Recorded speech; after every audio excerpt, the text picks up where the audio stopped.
On Tuesday, Pakistan's authoritarian military government prevented former Prime Minister Imran Khan's family from visiting him in prison. Police in Rawalpindi, a city where the powerful army's headquarters is located, detained Mr. Khan's three sisters for several hours after denying them their weekly visit, which is mandated under court orders and jail regulations. Alima Khan, who has been an unofficial spokesperson for Mr. Khan, had announced that she would begin a sit-in protest outside the maximum security Adyala jail, where Khan is being held, if denied visitation for a third consecutive week.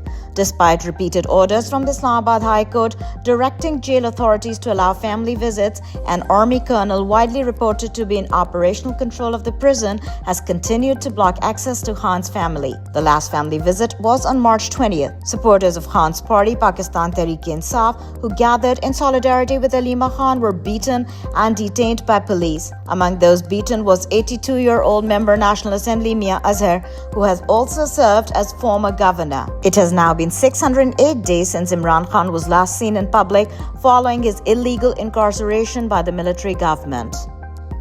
Pakistan Tehreek-e-Insaf, the country's largest federal democratic party, strongly condemned the military-backed government for denying former Prime Minister Imran Khan access to his family and legal counsel.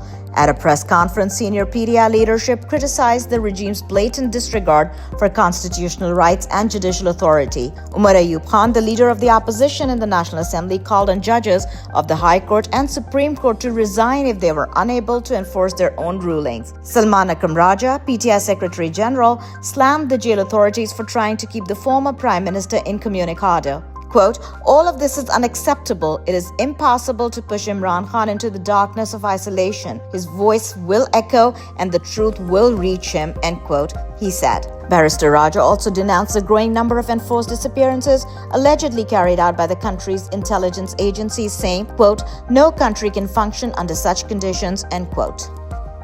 The controversy surrounding Pakistan's Cholistan Canal project continues to escalate against military-backed initiative spearheaded by Army Chief and de facto ruler General Asim Munir. Karachi Bar Association President Amir Nawaz Waraij was left bloodied on Tuesday after an attack by 6 individuals, whom he said targeted him over his stance on the canal's issue, a position he vowed he would not back down from. The controversial Cholistan Canals project, according to military government officials, aims to irrigate a total of 4.8 million acres of barren land by constructing 6 canals, 2 each in Sindh, Balochistan and Punjab. Chief of the Army Staff General Asim Munir inaugurated the ambitious Cholistan project to irrigate South Punjab's lands on February 15th amid public uproar and strong reservations in Sindh. The project has triggered an uproar in Sindh, which believes that the scheme will further disturb the ecological balance in the province and deprived it of its mandated water share. The Sindh Assembly unanimously passed a resolution against the construction of 6 new canals